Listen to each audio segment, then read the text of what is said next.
نبی پاک صلی اللہ علیہ وسلم نے صرف عورت نو 3 دن سوگ دی اجازت دیتی ہے، مردوں نو نہیں، عورت نو۔ ہاں اگر ان کا خامد فوت ہو جائے تو 4 مہینے 10 دن وہ تو فرض ہوتے تھے، لیکن عام حالات اندر سوگ فرض نہیں، اجازت دیتی اجازت۔ آپ سرکار نے فرمایا 3 دن تو زیادہ کوئی مسلمان عورت سوگ نہ کرے۔ اللہ اکبر اللہ۔ اور سوگ ہے کیا؟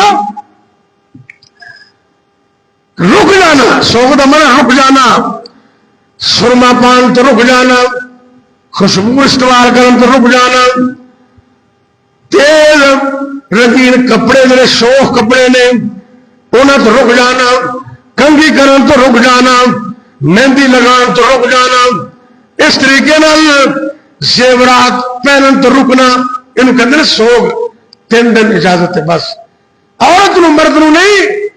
لیکن اج لوگوں نے عجیب صورتحال بنا لی، نبی پاک دی سنت مخالفت اندر سوگ بنا دے نے، 1000 سال گزرن تو بعد بھی نہ جے شہید ہوندے نے نا انہوں کا سوگ تو ویسے ہی نہیں منائی دا، وہ تو اللہ کے فضل نال جنتی شہزادے نے